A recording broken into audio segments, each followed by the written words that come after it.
Esperemos que se grabe. Ya. Espero que me estén escuchando. Vamos con la tercera parte. Y ahora vamos a... Díganme si están viendo, por favor, esto. Confírmenlo.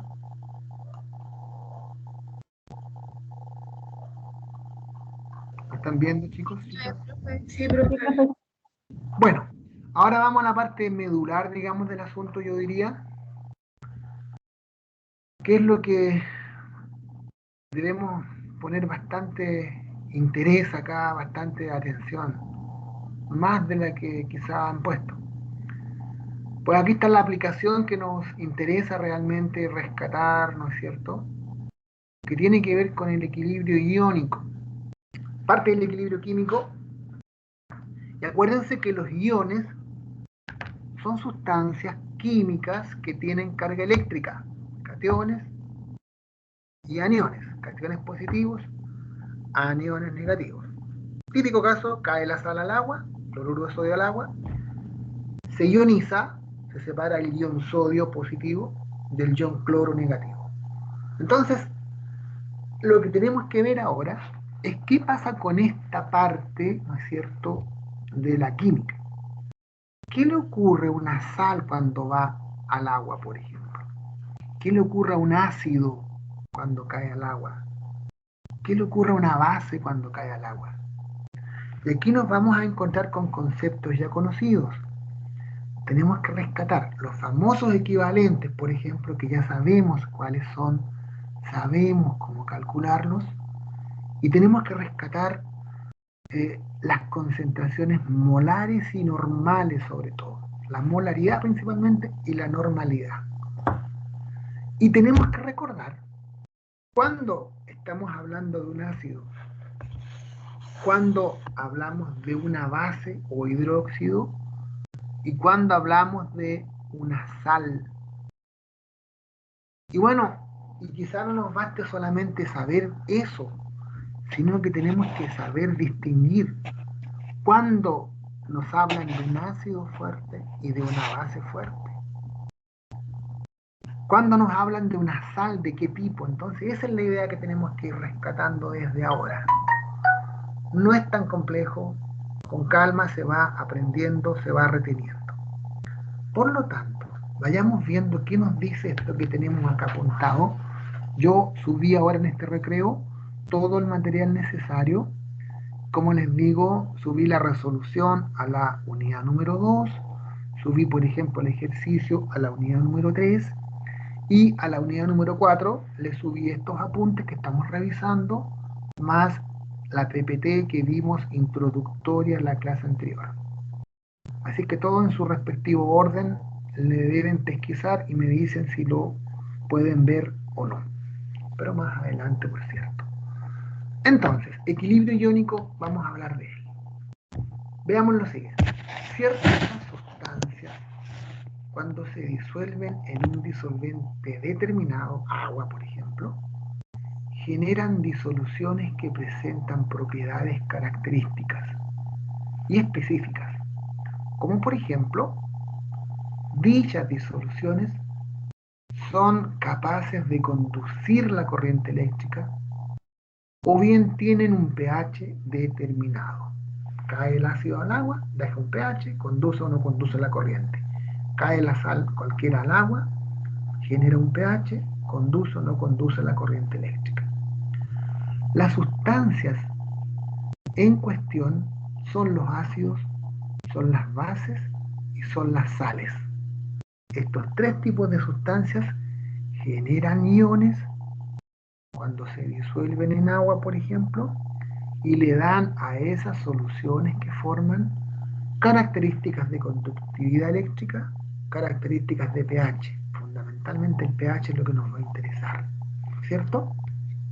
Entonces, ácidos, bases, sales, que al disolverse en agua, por ejemplo, generan iones en disolución, otorgando las condiciones de pH o bien de conductividad o no eléctrica. Para identificar Cuando se trata de un ácido, cuando se trata de una base o cuando de una sal, es conveniente tener presente un par de preconcepciones, considerando las fórmulas y los nombres de las sustancias.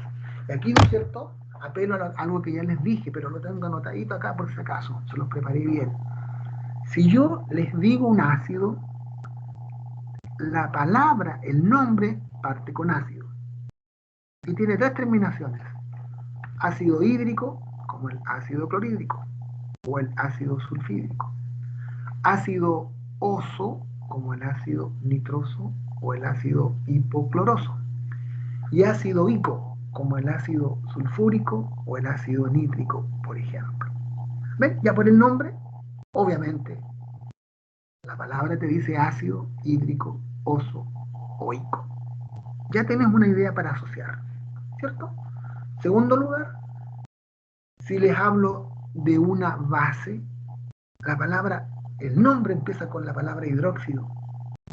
Hidróxido de sodio, hidróxido de calcio, hidróxido de aluminio. Hidróxido de un metal, de calcio, de sodio, de fierro, de mercurio, de plomo, etc.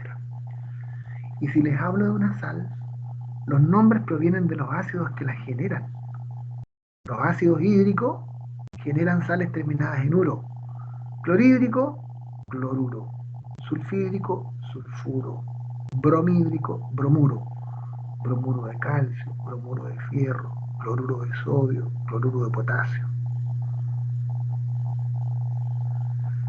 Las sales que tienen por nombre o derivan con nombre hito vienen de los ácidos oso, sulfuroso, sulfito de calcio, por ejemplo. Hipocloroso, hipoclorito de sodio, por ejemplo. Y los ácidos terminados en ico generan sales ato, nítrico, nitrato, sulfúrico, sulfato, perclórico, perclorato, dicrómico, dicromato. ¿Ven? Entonces uno por los nombres ya va asociando ideas. Veamos entonces cómo les cuento. A ver si les ayuda un poco más esto que está escrito. Fórmula de la sustancia, nombre, ¿no es cierto? Por ejemplo, hidróxido o base o álcali, cualquiera de esos tres nombres. Hidróxido del metal, por ejemplo. Hidróxido de calcio, hidróxido de sodio, hidróxido de aluminio. ¿Ven? Metal o HN. Metal, calcio, sodio, aluminio, OH, siempre presente los H, ¿ven? Y se llama hidróxido de calcio. ¿Ven? Uno ya lo identifica por la fórmula y por el nombre. Ahí estamos hablando de una base. Veamos ahora para los ácidos. Tenemos dos tipos de ácidos, los binarios, formados por dos elementos, y los ácidos ternarios, formados por tres elementos. Entonces, los binarios están formados por hidrógeno y un no metal. Ácido clorhídrico, ¿ven? Clorhídrico. Ácido clorhídrico. Ácido bromídrico. Ácido sulfídrico. Ácido iodídrico. Ácido fluorhídrico. Ácido cianhídrico. Selenídrico. Y estos ácidos generan sales terminadas en uro, ¿ven? Cloruro de sodio, cloruro de calcio, cloruro de plomo, cloruro de potasio, cloruro de fierro, etc. El ácido bromídrico, bromuro de calcio, bromuro de sodio, bromuro de magnesio. El ácido sulfídrico, sulfuro de plomo, sulfuro de plata, sulfuro de cobre. El iodídrico, yoduro de potasio, yoduro de cobre, yoduro de plomo, yoduro de fierro. El fluorhídrico, fluoruro de magnesio, fluoruro. Entonces, ven, terminado en hídrico es un ácido, terminado en uro es un ácido, perdón, una sal. Hídrico, ácido, uro, sal. Eso es lo que quiero que vaya quedando.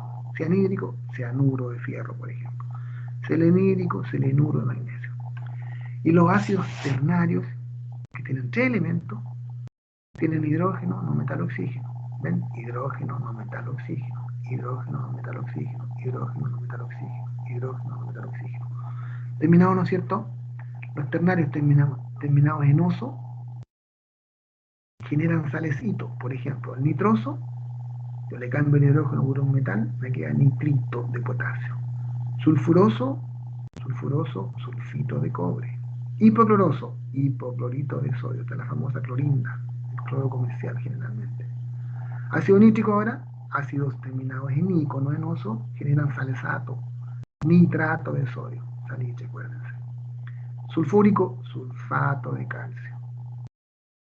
Dicrómico, dicromato potasio, que tanto hemos usado. Permangánico, permanganato potasio, también lo conocemos. Fosfórico, fosfato de calcio. Acético, acetato de sodio. ¿Ven?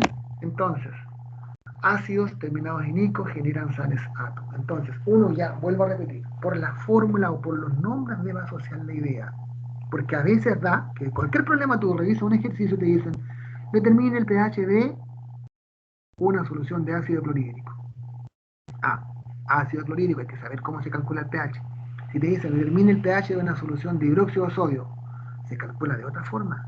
Si te dicen, determine el pH de una solución de cloruro de sodio, primero me dijeron de un ácido, después de una base y después de una sal.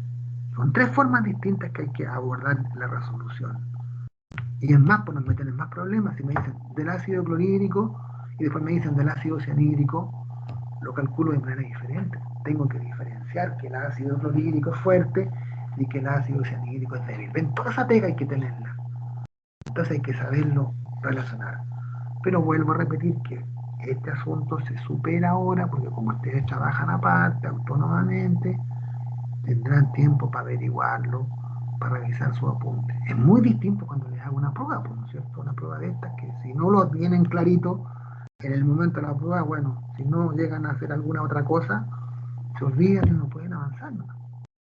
Entonces, vuelvo a repetir, esta forma de evaluar que estamos aplicando ahora facilita mucho las cosas. Por tanto, insisto en que hay que asociar las ideas e ir sacando conclusiones, ir relacionando las cosas. Y todo esto que estoy entregando son algunos aportes, ¿cierto? Son algunas ideas de cómo relacionar bien las cosas. Ya. Así entonces, hecho ese recuerdo, vamos a ver las teorías ácido-base. ¿Qué son los ácidos? ¿Qué son las bases? ¿Cómo se comportan físicamente? A ver, todo el mundo ha gustado un sabor ácido, ¿cierto? ¿Cierto que sí? Todo el mundo sabe el sabor de un ácido orgánico, como por ejemplo el ácido del limón, el ácido del vinagre, ¿no es cierto? Tenemos clarito. Y si ahora decimos qué sabor tendrán las bases, por ejemplo, ¿quién sabe el sabor de las bases? ¿Qué me puede decir? Porque el ácido sabemos cuál es, ¿cierto? Cuando es un ácido. Pero cuando se trata de una base, ¿cómo me doy cuenta por el sabor que yo estoy gustando una base? ¿Qué me podría decir?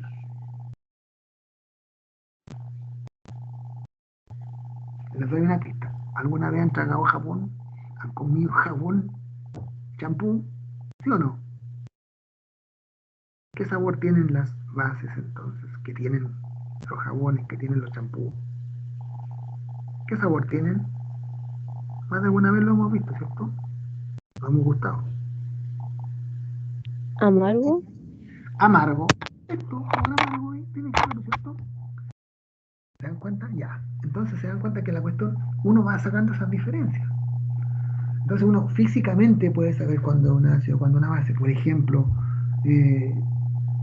uno sabe, ¿no es cierto?, los sabores de los ácidos orgánicos, de los ácidos que están en la fruta, en los alimentos.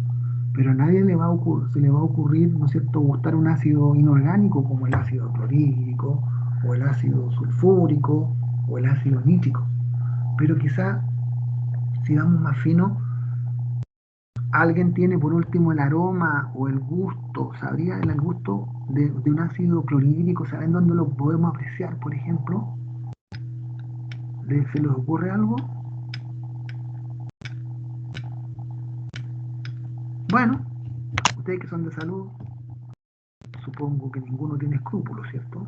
Porque eso no le está permitido al personal de salud, por razones obvias. Por ejemplo, cualquier efluvio, ¿no es cierto? Cualquier vómito, el vómito del bebé, los que son mamás, los que son papás, los que tienen hermanos chicos, qué sé yo. Todo el mundo ha olido, ¿no es cierto?, ese particular olor que tiene el vómito, ¿no es cierto?, humano o el vómito de un chiquitito. Ese olor, que es tan característico, tiene que ver con el ácido clorhídrico, por ejemplo. Y claro, uno, ¿no es cierto?, no va a andar bebiendo ácido clorhídrico, nadie lo va a hacer, pero sí lo puede percibir, por ejemplo, en esos efluvios, ¿no es cierto? Y uno sabe que, bueno, parte, ¿no es cierto?, del jugo gástrico tiene este ácido.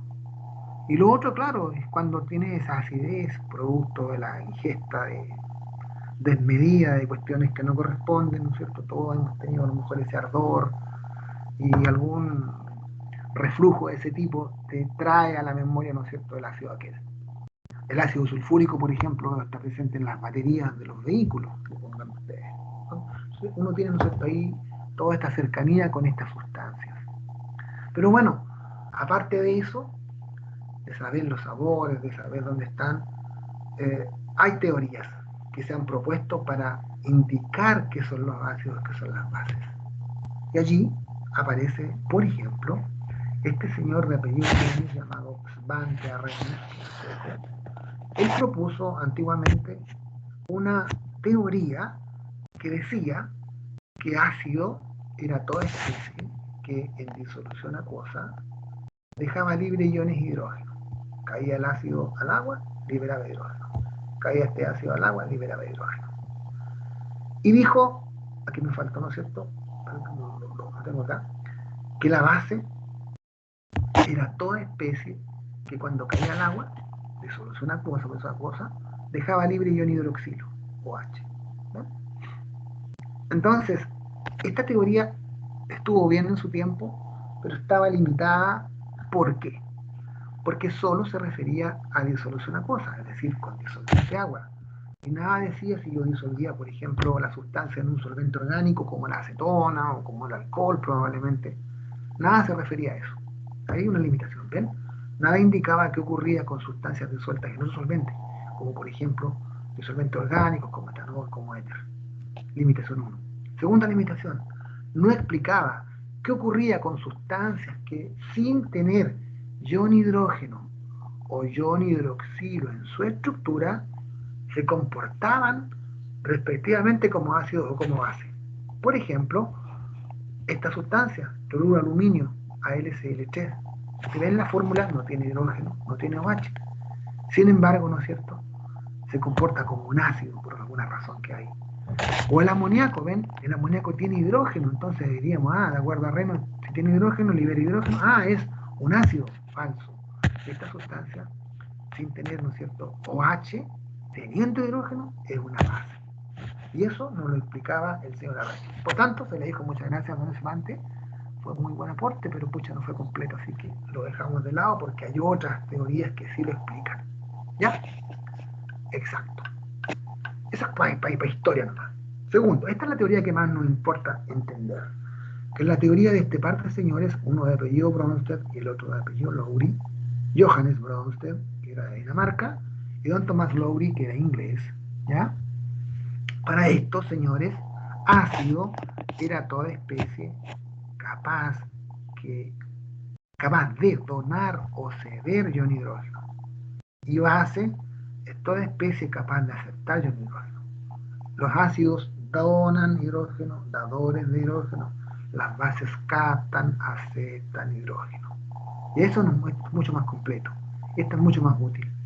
Por ejemplo, el ácido clorhídrico con el agua, ¿no es cierto? El ácido clorhídrico es un ácido porque dona hidrógeno al agua y el agua es una base porque capta hidrógeno. ¿Cómo se sabe eso? Una vez que se juntan, ¿cierto?, el ácido clorhídrico, el agua al captar hidrógeno se protona, ven, se queda con un hidrógeno más, y el ácido cuando pierde su hidrógeno queda como cloruro. Entonces, ácido porque dona hidrógeno, agua porque acepta. En cambio, una base es una aceptora de hidrógeno. El amoníaco es una base de Lewis porque acepta hidrógeno. Cuando yo junto amoníaco con agua, el agua le da el hidrógeno al amoníaco, lo deja como NH4, ¿ven?, con carga positiva, y el agua que tenía un hidrógeno pierde uno, me queda como OH. Si se fijan, el agua actúa como base o actúa como ácido. Actúa como base porque capta hidrógeno o acepta, y actúa como ácido porque cede, o sea, de las dos formas. Por tanto, el agua, en este caso, es una sustancia anfolita. El prefijo anfi significa doble comportamiento. Anfolita, ya que puede ceder hidrógeno, ácido de Bronte-Lowry, y también puede captar hidrógeno, base de Bronte-Lowry. O sea, el agua es anfodita porque tanto cede como capta hidrógeno. ¿Ya? Tanto el ácido que dona hidrógeno y una base, ¿no es cierto? Perdón, tanto, no quiero decir, todo ácido de Bronte-Lowry que dona hidrógeno origina una base de Bronte-Lowry. Si el ácido entrega hidrógeno, se convierte en una base de Bronte-Lowry, porque esta a su vez capta hidrógeno, ¿no? Está dispuesta para captar hidrógeno. Entonces, todo ácido que dona hidrógeno se convierte en una base de Bronte-Lowry. Y toda base que acepta hidrógeno se convierte en un ácido de Bronte-Lowry. Eso es lo que pasa. Y así se forma lo que se conoce como par conjugado ácido-base. Ácido de Bronte-Lowry dona hidrógeno, se convierte en base, su base conjugada. Base de Bronte-Lowry que acepta hidrógeno, se convierte en un ácido. Base, ácido conjugado. Par ácido, base conjugada. Par ácido, base conjugada. Otro caso, el ácido metanoico. Dona hidrógeno, se convierte en una base. La base agua acepta hidrógeno, se convierte en un ácido. Ácido, base conjugada. Base, ácido conjugado. ¿Ven? Así que este par ácido-base siempre es válido. Todo ácido que entrega hidrógeno se convierte en una base y toda base que capta hidrógeno se convierte en un ácido. Eso es lo que plantea este señor o este par de señores en esta teoría, que es la que más utilizamos y es la que más nos interesa. También hay una tercera teoría para referirse a los ácidos y las bases, que es la teoría planteada por don Gilbert o Gilberto Lewis o Lewis. Este caballero dijo que un ácido de Lewis era toda sustancia que acepta un par de electrones y base toda sustancia que dona el par de electrones. El amoníaco es una base de Lewis también porque dona un par de electrones y el agua es un ácido porque acepta el par de electrones. Entonces, un ácido de Lewis es un electrófilo. ¿Qué significa electrófilo? Que tiene afinidad, filia es afinidad, por los electrones. Entonces, el ácido como capta electrones es un electrófilo, ¿ya? Y la base, como dona electrones, es una nucleófila. ¿Ya? Eso es más o menos el nombre. Los ácidos de Lewis son electrófilos y las bases de Lewis son nucleófilas. Donan o captan pares de electrones. Esto es fundamentalmente teoría informativa nada más. Vuelvo a repetir, nos va a quedar, esto nos debe interesar. Esta teoría es la que nos importa a nosotros, la de Bronte-Lowry. Esa es la que nos va a servir para interpretar lo que queremos. Obviamente esto se puede preguntar en una preguntita se puede consultar en una pregunta de alternativa, bueno, a meter un par de casos ahí para que le demos una vueltita. Ya, hasta ahí estamos bien, ¿cierto? Nos quedamos con la teoría ácido-base de Bronte-Lowry. Y ahora viene algo muy importante, la autoionización del agua. El agua. Tenemos que pensar en el agua pura, en esa agua destilada, en esa agua de lluvia. Porque el agua que nos bebemos, ¿cierto? Esta agua potable, sabemos que no es pura porque tiene cloro, tiene algunos otros iones, ¿cierto? Por eso es que es importante, hay que pensar en el agüita pura, pura, que es solo H2O, solo H2O. ¿Ya? Ya. Pensando en eso, la autoionización o autodisociación del agua es una reacción química en donde dos moléculas de agua interactúan entre sí para producir un ion hidróneo y un ion hidroxilo. Molécula de agua 1 con molécula de agua 2. Una, al entregar hidrógeno, sería un ácido de Bronte-Lowry. La otra, al aceptar hidrógeno, sería una base. Como esta entrega, me queda OH, ¿cierto? Como esta capta, me queda como ácido. Porque, ¿no es cierto?, tenía 2, me quedo con 3. Esto sería, a fin de cuentas, cuando uno habla de H+, es el verdadero existir de esto, es el ion hidróneo que se llama. Y esto se simboliza con la H solita, H más OH. pero lo correcto es esto, ¿de acuerdo? Este es un proceso de autoprotólisis y se basa en la naturaleza anfolítica, ¿cierto? El comportamiento de ácido de base del agua. Tanto cede como capta, cede y la otra capta, cede y la otra capta hidrógeno, protones. Así entonces, el agua pura no sería un simple conglomerado de moléculas de agua. O sea, no solamente había H2O, H2O, H2O, por lo que en el agua pura también existirían iones. ¿Qué iones existirían? Aparte de haber estas moléculas, había ese ion y ese ion. También había, pero en muy poca cantidad, pero los habría, ¿cierto? Entonces, existen iones de tal forma que un equipo sensible puede detectar una muy débil conductividad de la corriente eléctrica. O sea, puede conducir la corriente eléctrica, de hecho la conduce. Como de cada una molécula de agua que se disocia, se genera un ion hidrógeno y un ion hidroxilo, experimentalmente se ha comprobado que la concentración de cada uno de estos iones en el agua pura es del orden de los 10 elevado a menos 7 moles por litro. 0,6 ceros más 1. 0,6 ceros más 1 moles por litro. 10 elevado a menos 7 molar. Por tanto, se tendría que, fíjense bien, vamos a escribir el equilibrio de la autoionización del agua. Agua líquida más agua líquida, ¿no es cierto? Este cede y el otro capta, me queda H3O más OH menos. ¿De acuerdo? Por comodidad, este equilibrio suele escribirse así, como todos los métodos. En vez de poner H3O más, le ponemos H más. ¿Ya? Quedémonos con este equilibrio. Líquido, el agua, ¿no es cierto? Y aquí acuoso y acuoso. Tenemos sustancias líquidas, sustancias acuosas. Acuérdense que en las constantes de equilibrio, los líquidos y los sólidos quedan fuera de ella. Por tanto, considerando la concentración de cada ion, se tiene que agua líquida, ¿no es cierto? H más, que valdría 10 elevado a menos 7, y este 10 elevado a menos 7.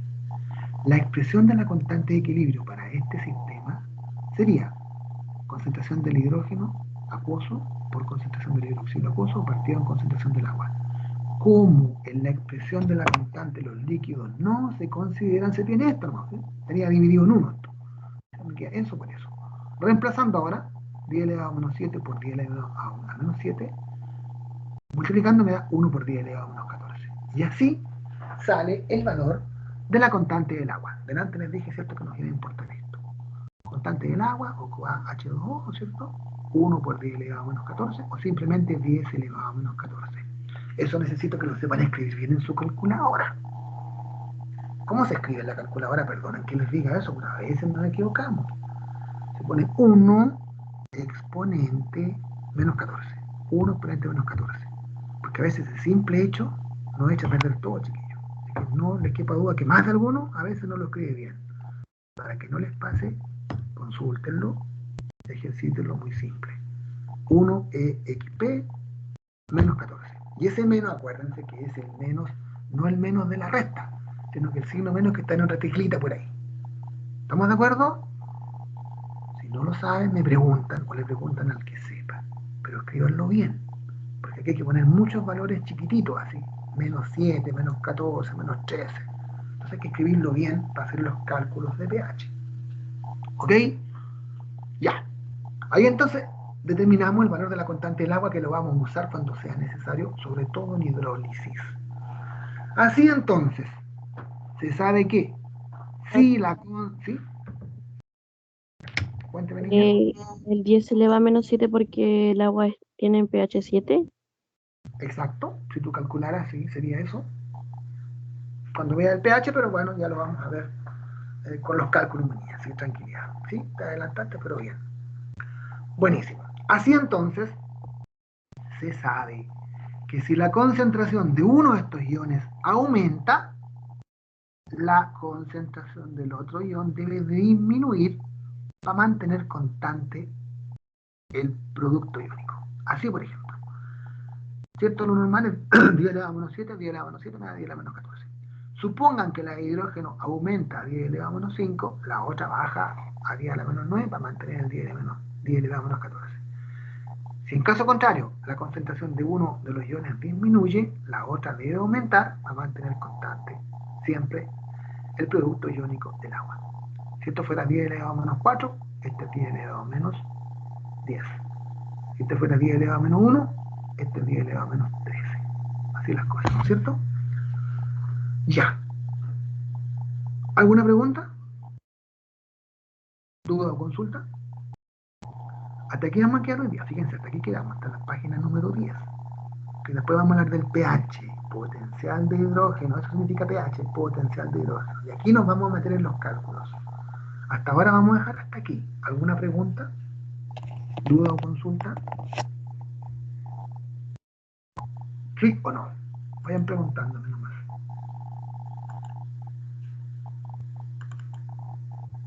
¿No?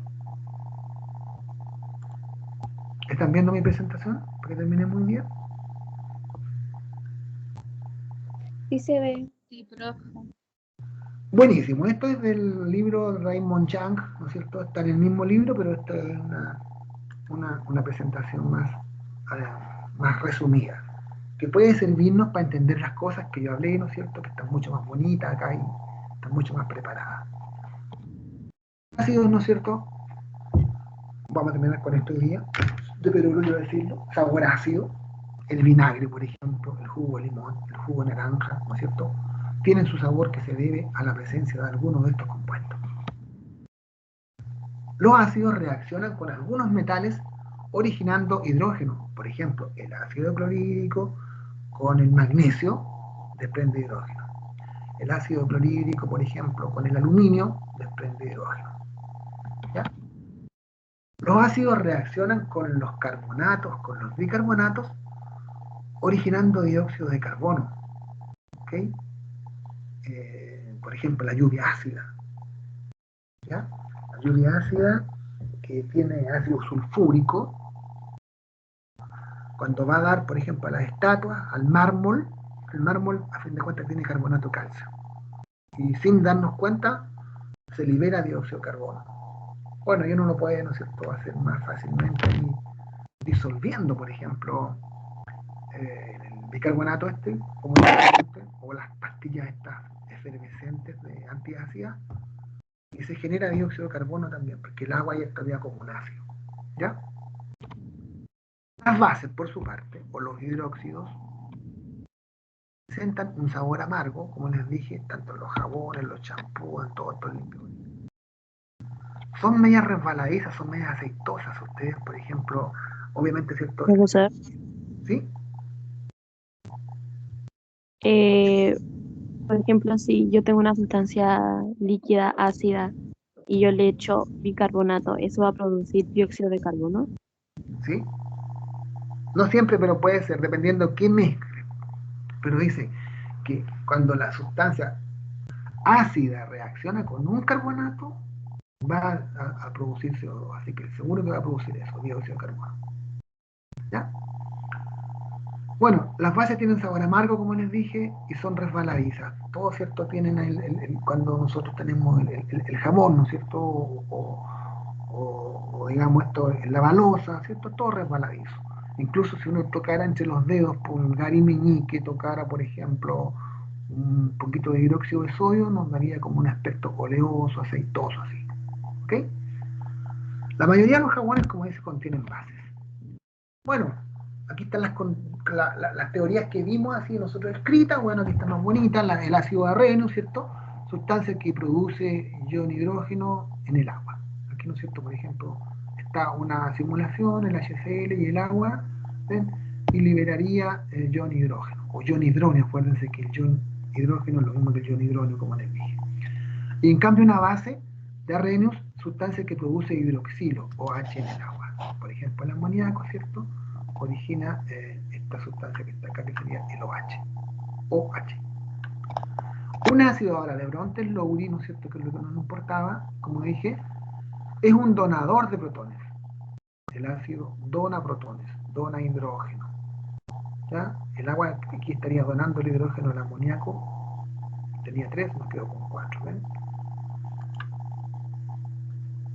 Y una base de Bronte-Lowry es un aceptor de protones. La base, como acepta el protón, como acepta el hidrógeno, es una base.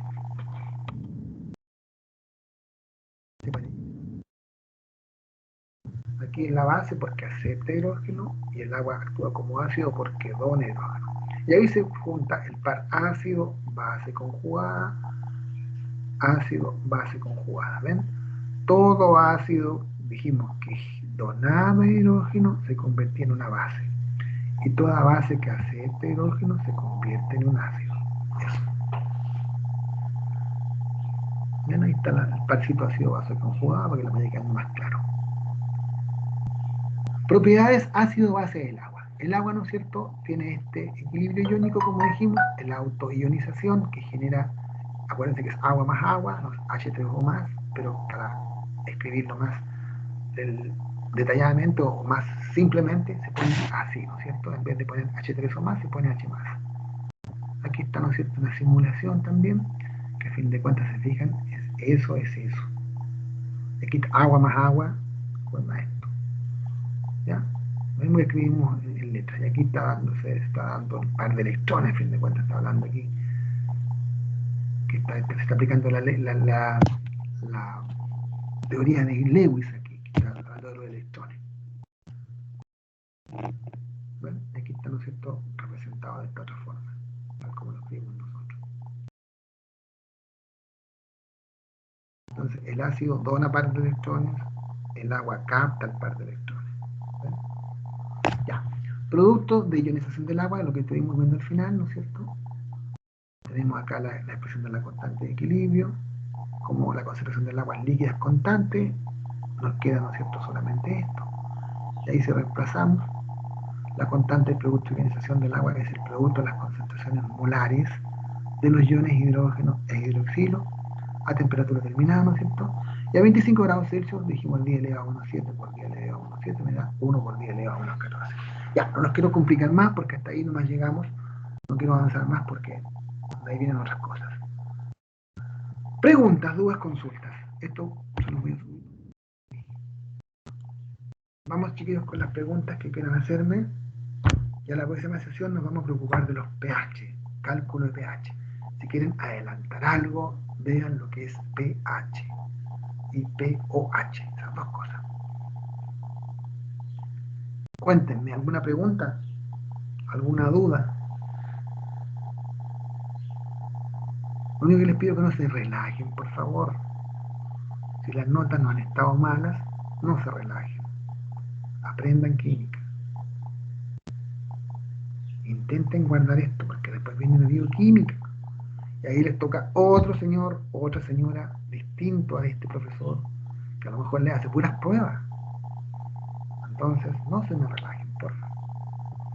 ¿Estamos? Pero lo que yo sé históricamente, para que no se asusten, la bioquímica les da tan bien como en la química. Así que tranquilidad por ese lado. En lo demás, bueno, tendrán que ir ganando experiencia. Ya, voy a cortar la grabación porque estaríamos cerrando el contenido por hoy. Esto